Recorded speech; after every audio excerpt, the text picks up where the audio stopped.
Good morning, everybody. Happy Friday and welcome to your Rangers Review morning briefing. It is Friday, the 3rd of January, and for a change, we've got a very pleasant Old Firm game to report on. I'm joined by Joshua to dissect yesterday's 3-0 win over Celtic at Ibrox. How's it going, Joshua? Well, it's rare that you and I get to discuss anything other than Rangers losing an Old Firm game, Derek. So, yeah, going good. Rewatched the game and, it was, as I say, rare to be watching Rangers come out on top in this fixture. But that was the best Old Firm display I think they've put in probably 3 years, definitely in terms of dominance overall. And, yeah, plenty to get into because... I think especially after the couple of games that Rangers came into the Old Firm off the back of, not many people, or certainly I, didn't see that one coming. No, it was a welcome surprise, it's fair to say. So well done, Rangers, for the win yesterday. I think the difference being, as opposed to previous matches in this game, not so much a League Cup final, because I thought that they played well in that game also, but they were aggressive from the off, Joshua, and they didn't allow Celtic much time on the ball. They were forced into a lot of unforced errors, Celtic. They offered very little in an attacking threat, other than really the Kyogo goal that he scored. They had a chance at the end of the first half that Liam Kelly did well to palm away. Rangers gave them very little, and given it was a makeshift backline, then a lot of credit has to go to Rangers for that. Certainly, starting the game, Celtic, when they seen the lineup, they would have fancied it, given the personnel that was starting in this game. But yeah, each to a man, Rangers were magnificent yesterday, and more of that, please. So you were at the game. I was on the immediate post-match reaction video with Chris, of course, but you're armed with some interesting graphs and some stats, Joshua. Just how dominating, how convincing a victory was this from Rangers? Just one, people will be pleased to know. But the stats bomb, if you can do the honours, remove the banners there. But the stats bomb trend line gave Celtic a 1% chance of victory based on chances created. Rangers limited Celtic. I think it was one shot on target, 0.17 XG. And that's what we'll get into, how they did it. And you and I are going to do a tactic show later. We'll have an article on the website as well, kind of looking at it in more detail. But for the chances that Rangers created, and I still think at points they're a little bit, they could have even still been better in transitions, and you know, the final ball could have been better. It's hard to criticise them after a game like yesterday, but they limited Celtic to so little. And I think aggressive is that's the right kind of attribute to pick out, because how many times have you watched these Old Firm games in recent years and Celtic have had not only the technical superiority in the midfield, but they've had the kind of physical superiority as well. They've had the legs on Rangers midfield. Yesterday, you couldn't say that at all. I thought Diamandi and Raskin were both excellent. Raskin probably just shaded it for me. But as we'll get into, the way that Rangers set up, probably quite similarly or very similarly to the Old Firm League Cup final, I think very much set the template for what they were trying to do. The difference to the League Cup final was they got everything right. They didn't make any errors. After half-time, they scored the second goal instead of Celtic getting one back. They didn't concede from a set piece, but they scored from one. But it was that similar approach where you had Bayrami really just sticking to Callum McGregor all game. And that limited his impact, limited the passes he was able to play. I've got his pass map here as well, Derek, and you can see... I think often in these fixtures, as I say, it's been defined by the midfield. If you look at McGregor's pass map in the Rangers half, he really didn't get much of the ball there at all. And that's, I think, descriptive of the fact that Celtic weren't spending that much time there, but also the Rangers pressing shape that worked really well. The first goal is probably the perfect demonstration of it, because Rangers trapped Liam Scales on the ball, which they were trying to do throughout the whole game. Nico Raskin intercepts it. But if you look at how Raskin actually starts his run into the opposition half, it's because Bayrami wins his duel with McGregor to kind of keep that move going. And obviously Hadji's strike was fantastic from there. So it's a significant result for Clement. I think it's going to be defined by what happens at Hibs and Dundee, obviously, because Rangers still haven't been able to show that consistency this season. But I don't think anyone saw that kind of level of dominance in an Old Firm fixture coming, because that's exactly what it was. It was a really old one-sided game, and Rangers haven't been on the right side of that sentence for three seasons really in this fixture.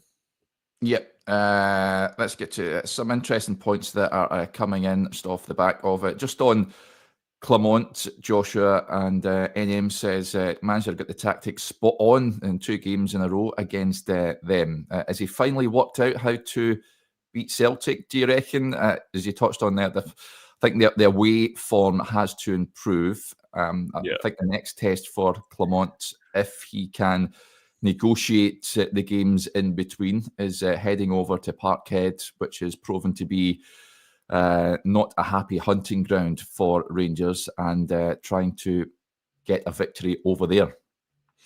Yeah, well, the approach has changed. So if you remember, even the 3-0 game, I think at the start of the season, I think there's a tactical point to this there. Chances, yeah, but also just like an individual point. So firstly, if you take the individuals that Rangers have, that day at Parkhead, they had Conor Barron at number 6, who started the season really well, but I think Nico Raskin's a superior player. You had Dessers, and I think it was Diamandi started at number 10, but you had Sterling in central midfield. If you look at that team yesterday, there's a lot more kind of round pegs and round holes. Diamandi and Raskin can cover huge ground. You've got 3 of the 4 defenders who are want to kind of play in the front foot, even proper to a degree. He's not fast, but he'd rather defend forward than kind of cover back. Chefty intercepts the ball for the 3rd goal. Redvan was aggressive all afternoon. So I think you just have more profiles who can win those duels, like Bayrami did with McGregor in the lead up to the 1st goal, and give Rangers the legs that they've lacked in this fixture. But also Clement has changed his approach. And I think the best way to describe it is, while it's still a kind of largely man-for-man approach, Rangers also go zonal at different points as well. So a good example is the first goal he scored in the League Cup final. If you think back to that, Derek, and we spoke about it at the time, and people will know it from memory or they can watch it back. But if you look at Václav Černý, rather than getting manipulated and taken in by Greg Taylor, he waits for the right moment. Rangers jump up at the right time. So often again in this fixture, it's felt like Rangers have kind of been at the complete mercy of Celtic's rotations, and they've been just pulled apart from pillar to post by what Celtic have tried to do in midfield or down the sides. Whereas yesterday, there was more of an assurance as to when they pressed. They knew that they were trying to coax Celtic into, especially getting Liam Scales on the ball and then trapping him from there. If you look at the Václav Černý chance when he hits the post, again, it's that similar theme of the way Egerman cuts off the pass to the other centre back. Diamandi wins the ball twice in the midfield. Raskin plays forward. Černý obviously goes very close to scoring. So I do think Clement has changed his approach, tweaked it slightly in the last couple of games, and that's helped. But also, just if you look at that starting 11, Derek, even compared to the starting 11 that travelled across the Parkhead at the start of the season, it's far better suited. Even though you had a few players still playing out of position, it's far better suited, I think, to the demands of that fixture and the pace at which you need to play it. Yeah, just on heading over to Parkhead, Finn Fogel says, I saw Rangers win 2 trebles, 1976 and 78. I mean, never won at Celtic Park. Winning there isn't everything. So showing his age there. But 2 cracking Rangers teams back then, that's for sure. There's a comment that came in just about that starting 11. Bob says, there's your starting 11 right there with Hibs on the horizon. Joshua, 12 noon, of course. Hate those kickoffs, early kickoffs on a Sunday at Easter Road. Hibs have enjoyed a bit of a revival under David Gray, but certainly the players that took to the field that started the game yesterday, there is an argument for them to keep playing. Would you go along with that? I think it was a bit of a blow. The manager did say there was a very, very small chance of Leon Balogun making the game, but I've got to say I thought Sterling and Proper were excellent. I thought Ridvan, apart from early on when Maida got past him, I was concerned he might be in for a torrid afternoon, but he grew into the game and he was terrific. He was doing his utmost to try and get on the score sheet, certainly second half when he was firing shots from all sorts of ranges. But I did like that. Jefty at left back I thought was good as well. I'm just trying to think, is there any players you think that could come back in for that game? Danilo probably be the obvious one that is in for a shout of starting the match. Obviously, Raskin will miss the Dundee game because of that booking, which will be a big blow. We'll touch on that as well shortly. Yeah. I don't think you do make any changes. I mean, Hadji obviously should mention him because it's his kind of. I think Rangers. It was 24 shots yesterday, and about I would say 7 or 8 of them were shots from opportunistic distances, which Yeah, worked for the first one. But I think it's important to point out as well, away from home, what has harmed Rangers is an inability to kind of dictate with the ball and not be erratic in the final third. So in a fixture like yesterday, when they scored from outside of the box, when they were trying to keep the tempo up, I don't think the odd shot from distance hurts. And Hadji can do that. He's got the ability to do that. Ridvan actually took the most shots out of anyone in the game, which was 6, and just looked like he was having fun, didn't he? And in all seriousness, I thought he did really well. He had that moment early on where the cross came in. I think it was like 2 minutes into the game, and you could see he was the fullback playing on the wrong side, couldn't you? Because he wasn't sure where he was, and he was kind of checking his wrong shoulder. But apart from that, I don't think he really put a foot wrong. So Raskin will have to come out, which will be a blow. Will come on to him. Diamande, I thought was really good yesterday, and starting to see why he was.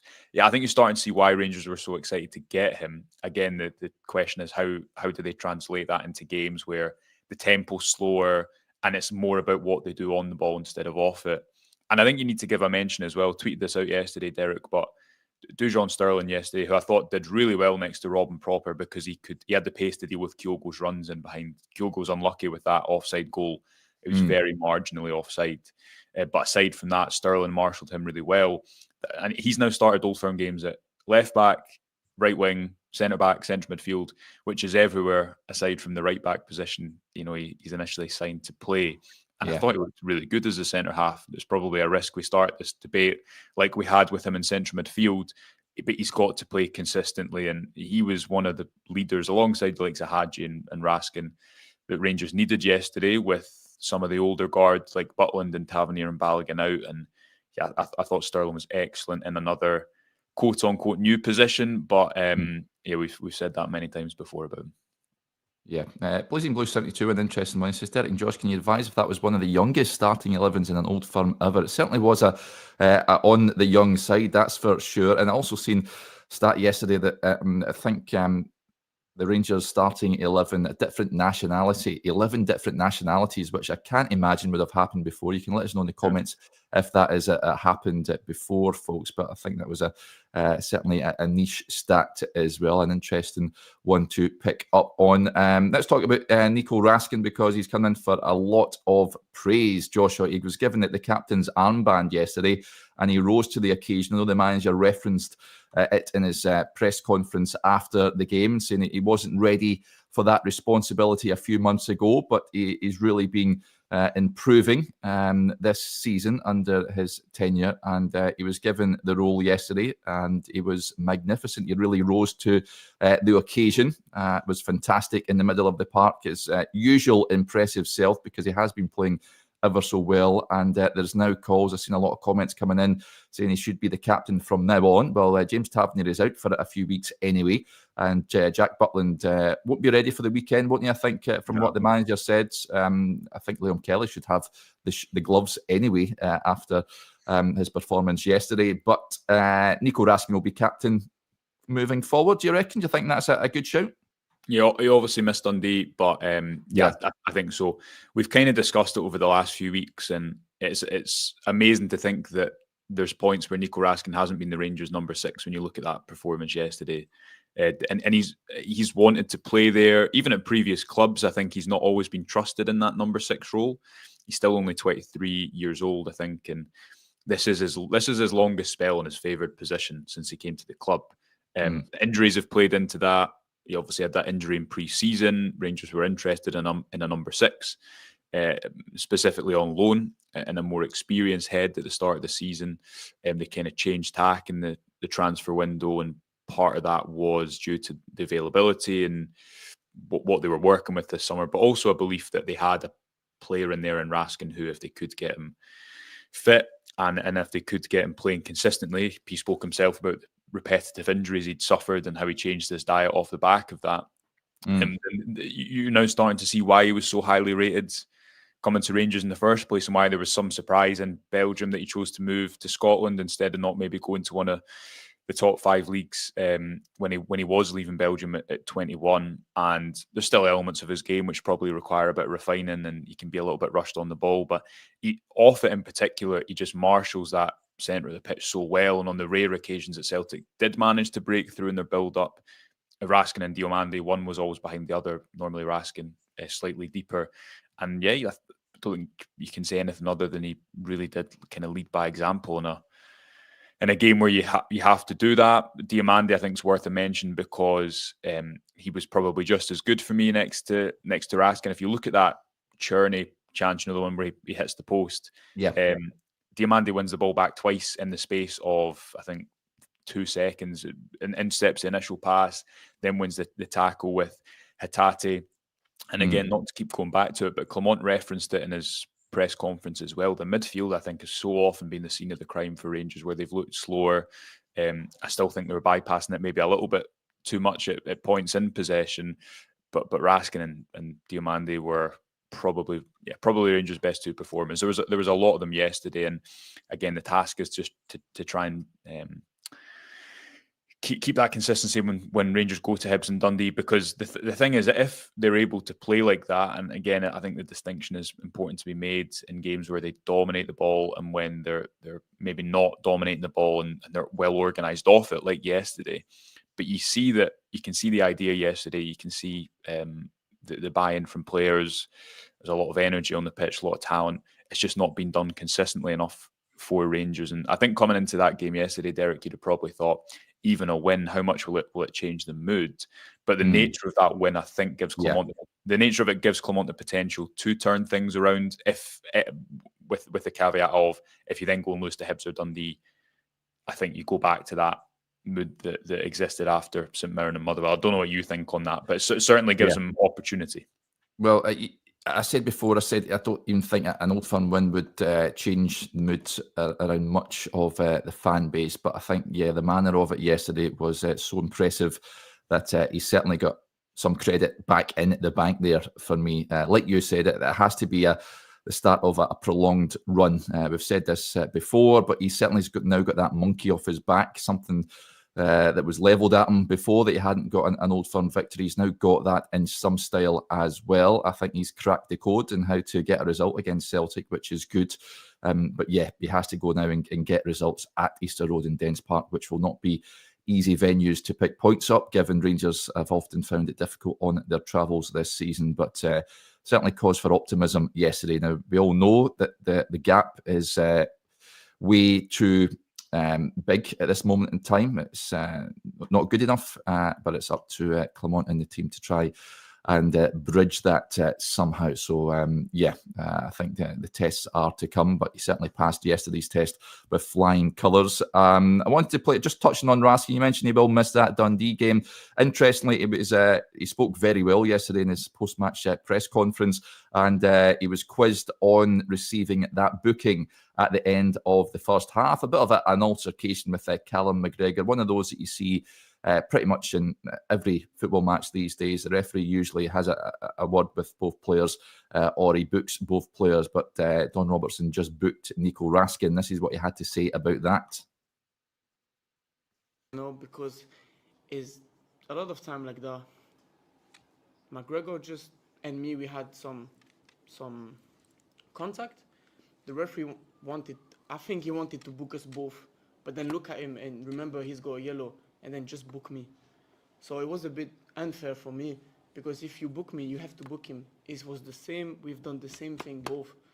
So it's just a bit weird though. It's just a bit weird, Joshua. I think he's got a point there.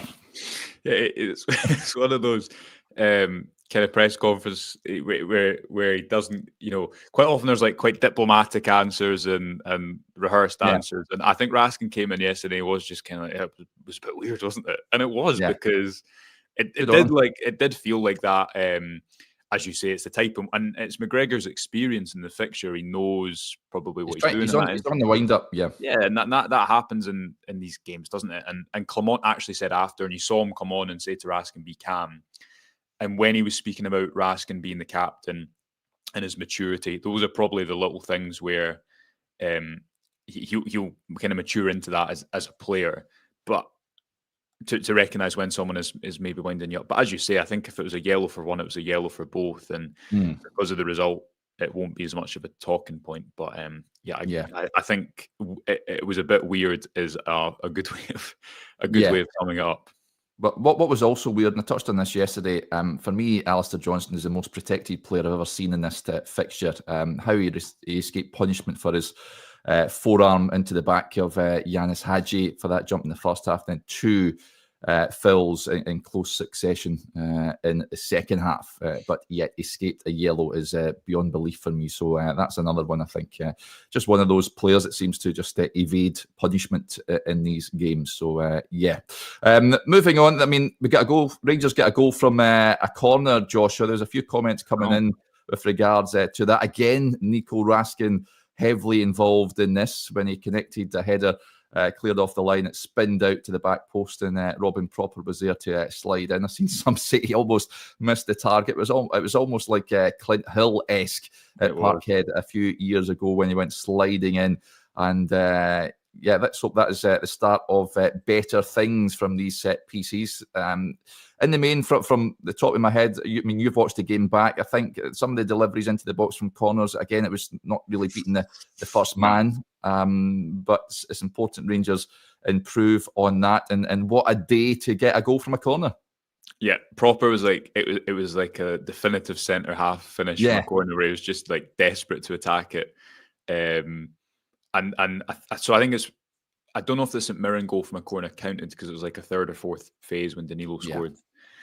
Rangers corners, to me, and I've not watched them back that much in detail, but I think they're quite reliant on getting like first contact from a header, trying to isolate players like Raskin did. The difficulty is they've not got many of those big commanding headers of the ball, and I think their set piece routines can lack creativity as a result from that. However, they got a really important goal from one yesterday, and whether it was and I've not watched them back in detail, but whether they were trying to isolate Raskin all game. Propper and Raskin were actually speaking. If you look at the goal back, I don't think they were necessarily planning what came to pass. But I've seen that. Yeah, now you mentioned that. Yeah, and Propper takes, I think, Carter Vickers. Planned. Yeah, exactly. He takes him Carter Vickers to the back post, and I think it's then Raskin's up against Maida, who's a blocker, manages to get free, and it's a strong header. So he's at the heart of it. The deliveries, they weren't great. Rangers, they were quite consistently trying to hit the first man, and obviously that's like everyone's pet peeve in football, isn't it? When you hit the first man from a corner, and you're just trying to target the near post, which a lot of teams do.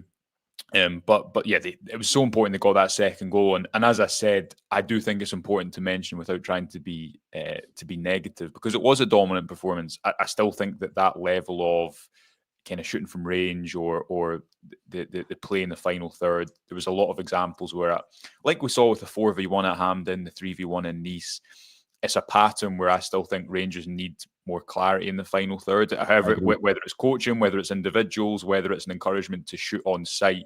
There's a one in the first half where Ridvan had a pass through to Igaman and he took a shot from a pretty stupid angle. And then there was a one in the second half where Igaman could have played through by Rami and it was short. That's the type of thing that's important to mention, I think, Derek, because when Rangers do go to Hibs or Dundee and the tempo of the game is slower and there is less space to play into, they need to fashion higher quality opportunities.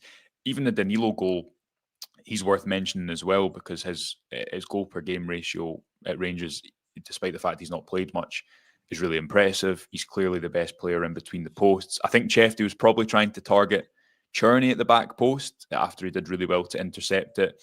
Fell to Danilo, who finished from close range. So that would be my takeaway from the goals. The Hadji goal, and I don't think you can rely on those opportunities necessarily, because they all come from either the second two come from deflections. Maybe that's been harsh because maybe it was a well-planned set piece routine. But Rangers, what you would say is they gave themselves the luxury of taking a lot more shots, and they created over 2 expected goals because they were spending a lot of time in the opposition half, because Celtic weren't spending much time around their box at all. Celtic had 1 shot on target, which was the Hatate effort from a corner, which Liam Kelly did well to save. And if a team looked, you wondered coming out at halftime, will this swing like it did in the League Cup final?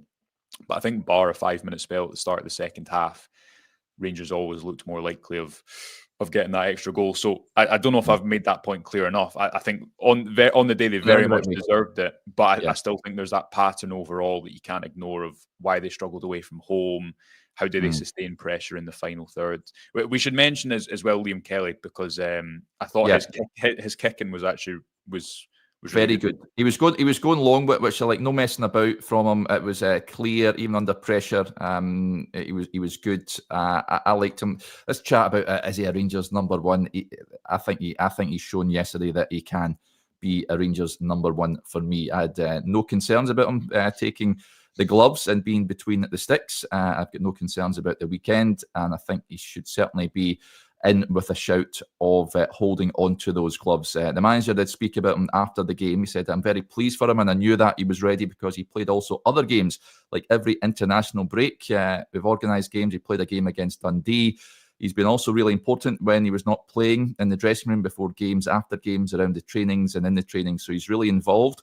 He's somebody who, he's a Rangers fan. I think this is his childhood dream, to play this Old Firm and then to win it and keep a clean sheet. It cannot become better for him, I think, in his head. But he deserves, by the way he stepped into the building from the first day, that he was involved with all the squad. So I'm very pleased for him also. He was loving it yesterday, and I did enjoy his little post on social media as well. He certainly would have been high as a kite last night, Liam Kelly. And getting a clean sheet as well, Joshua, is superb for him. Yeah, I think he only had one save. He had one punch from across as well. But the save from Hatate was a good one, because it was quite he got across his goal pretty quickly. I still think that Butland will come back in. He's not been in good form. He's obviously had quite a lot of circumstances going on recently. But what I did think Kelly did better than Butland yesterday was, I thought his kicking was probably better, because he was going long, but actually, and we'll highlight this in the picking guys out more often than not. Sorry? He was picking guys out. Yeah, he was. Yeah, but he was going to Chefty. He was, because quite often Rangers go over the Celtic press, because the front three will press really aggressively. But if you look at it, and again we'll show this later, but he was kicking to Chefty, which then attracted Johnson out, and there was a chance that Rangers created at the end of the first half where it worked really well. So as you say, it was at times he was going a bit direct over the top. But rather than what we've seen Rangers do a lot in this fixture is lose control, I think, when they go back to their goalkeeper. And they did still at points. I don't think it was... I still think they maybe went long a little bit too often. But there was a bit of a method to it as well at points, which allowed them to normally pick out Chefty on that left-hand side, get him next to Bayrami or Hadji, both of whom had good games too. So there was a lot of pressure on him. It's still only a second game for Rangers.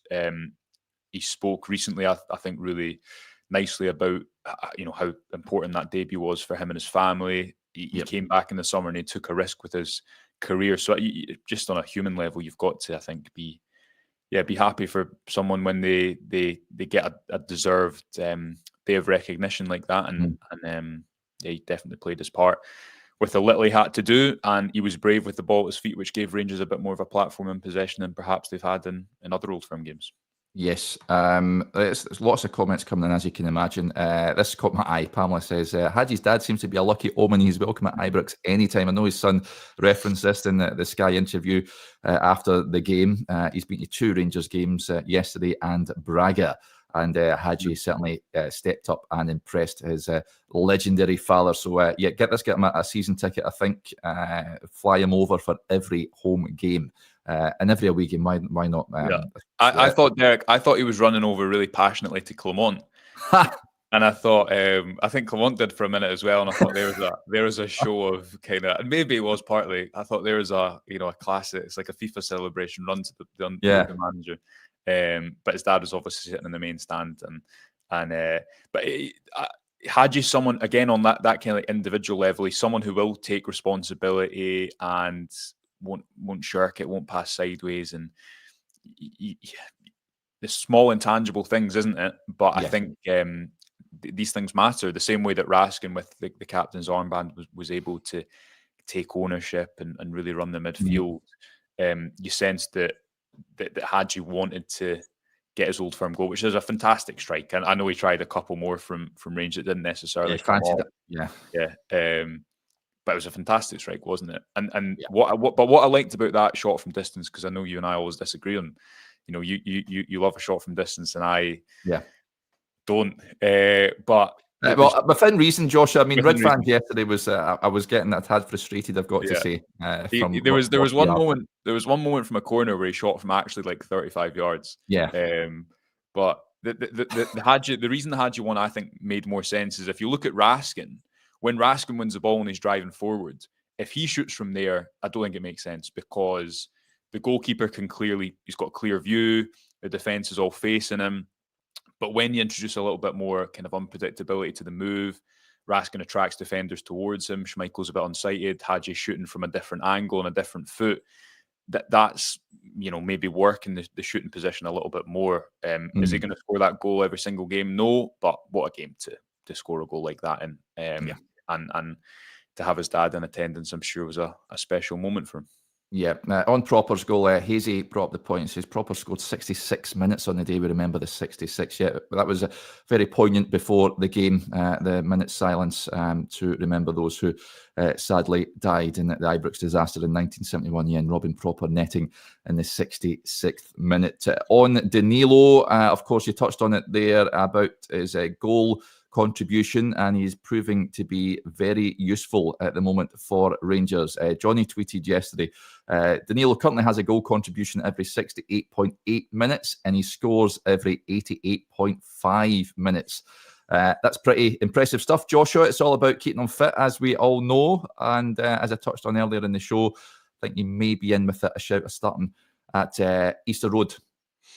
Yeah, he's one of these players who I think throughout the time he was injured, we have a habit and just in football in general of making players better than when they're injured.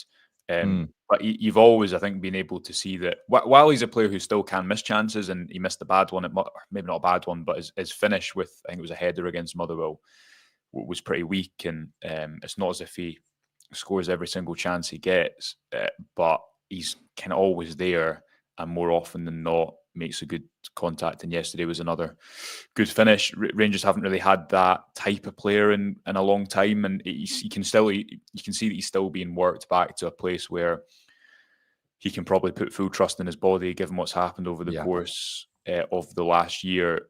And Egerman's a different type of player. I think he's clearly kind of more refined, or his movements maybe a bit more intelligent. Egerman did a lot of work off the ball and a lot of work for his team yesterday. But Danilo is the one that you can guarantee will be between the posts, which is an easy thing to say, but not that many strikers do it very well. Yeah, and he can finish. Yeah, I mean that he's not played many minutes, but that stat you just read out, while last season was a bit lower, he still, I think, was Rangers' highest goals per 90 in the league. And the question is, what if he hadn't been injured? What if he'd been a rotation option at the end of last season? And that it is important, but it is important to with Clement this season. He's now not playing Dessers as his third choice striker. There has been interest in him. There was interest in the summer. Rangers are now in a position where, if a bid came in, they would be open to selling Cyril Dessers and trying to reinvest that money. To be fair to Clement, for the first 4 months of the season, 3 months of the season, he only had the player who now he regards as his third choice striker. And I think you're seeing the benefit of having not only more than one player in that position, but the types of forwards that Danilo and Egerman both are.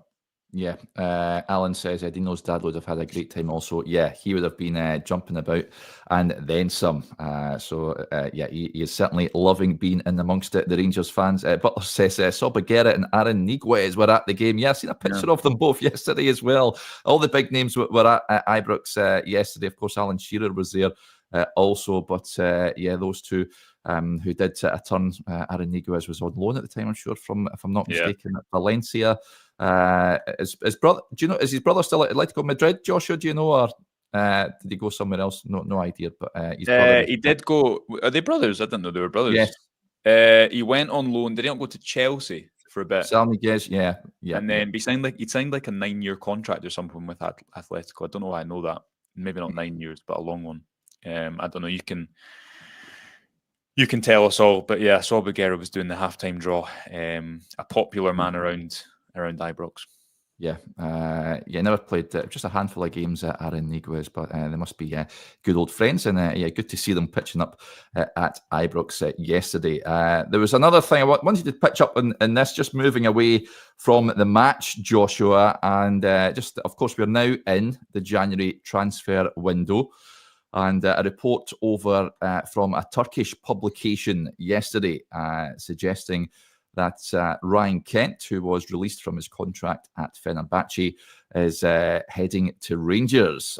Scott Hammond with the point says, any truth in this Ryan Kent chat? We do know that Philippe Clement is an admirer of Ryan Kent. He has said before he tried to get him when he was the manager of Bruges before he went to Rangers, and is a free agent. Would you be opposed to seeing Ryan Kent pitch up at Ibrox this month? Well, I think in the past the word was that going back maybe isn't the right idea, and this certainly wouldn't materialise had Ryan Kent remained under contract at it was Fenerbahce, wasn't it? He's now a free agent, which maybe changes things slightly. He's obviously not signed on anywhere at this moment in time, and I don't think he could have played until January. Anyway, listen, Rangers still need, and Oscar Cortez was on the bench again yesterday. He's going to take time to get up to full fitness. But I think, again, if you're looking at that performance yesterday with a bit more pace, there was so much space for Rangers to exploit, and Clement's not had that kind of pacey winger option for the majority of his time at the club. Rangers are spending a fair amount of wages in that area. If you look at someone like even Rabbi Matondo, who's not playing much football. So yeah, one to perhaps keep an eye on, because there is, as I say, if Kent had remained under contract to Fenerbahce, I think it would have been a no-go at all, because Rangers weren't going to buy him out of any contract. They obviously know what type of player he can be and has been in the past. I think he needs the right club, given how the last couple of years of his career has gone. And as you say, probably an important point to mention is that Philippe Clement likes the player and has tried to sign him in the past. Yes. And while he doesn't have, while the responsibility of the manager in terms of identifying targets is changed, and it isn't a situation it was before where a manager was necessarily leading on recruitment. Obviously, Clement will have a important voice in all these discussions in the January window. But the priority for Rangers, believe, is still the centre-half position. They were looking for a centre-half before the most recent injuries, which was obviously James Tavernier, and even, I believe, before John Suter pulled up, because Casimir obviously is likely to be out for the majority of the season. And Dujon Sterling, could he play there comfortably for the remainder of the season? Probably, yeah. The one thing I think you need to be careful of is Tavernier. He's got injury problems as well, Joshua. Yeah. Well, I was about to say that James Tavernier was the word was that he wasn't going to be pushed, and he's had to be, because there's no other options, and he's obviously now out for a few weeks. If Sterling was to pick up a knock, which he has done in his time at Ibrox, then Rangers would be in a really perilous position at the back. I think you'd probably keep Ridvan in there at right back for the next couple of games. It's going to be it's different when you've got two left footers on that side and you're trying to break a team down, but not many options, is there? No, there is not. It depends, I think, as well, if how fit Leon Balogun is, and whether he can make any sort of impact. But I've never seen a player divide the support so much about with regards to bringing him back, Ryan Kent. Someone said, certainly bring him back, and some saying no way. So, one to keep an eye on, that's for sure. Interestingly, I wanted to bring us, Clement spoke about squad depth yesterday, and I'll just read you an extract of what he said. He says, everybody was speaking about Hamza and Vaslav, so I hope we can stop this discussion for the rest of the season or the rest of my time that I'm here, because it's the only way that you can do at professional football, to work in that way, and we need to continue creating depth in the squad. We don't have the money to buy it. Depth in the squad, we need to do it by work, by making players better, getting younger players in, or getting young players out of our academy to make them better, and creating the depth like this. So that's what we're going to do in the next couple of months. So interesting point there on don't have the money to buy it. Kent would be a freebie. I'm a bit torn on it. If he needs somewhere to revitalise his career, it's fair to say. His final year at Rangers was a non-event, and we all know disastrous time in Turkey at Fenerbahce. But yeah, we all know what he's capable of. And like you say, Joshua, and Clement is a fan of him, so it wouldn't surprise me if he was pitching up at Ibrox, but certainly one to keep an eye on. Right, that'll do us there. Big thanks to Joshua as ever. A bit of a bumper show today, a very pleasing show after this fixture for a change. There's not been many of them, so yeah, more of that, please. Just a heads up, as Joshua said earlier, those of you that's our Rangers Review Extra members. We will be doing a little tactics show later on this afternoon, so keep your eyes peeled for that. And yeah, lots of reaction over on the YouTube channel from players and the manager from yesterday. We'll also hear from a couple other players over the course of the next couple of days in the build up to the game at Easter Road. Right, thank you to you all. Hopefully you have a good Friday and enjoy your weekend, and we'll speak to you later on. Bye for now.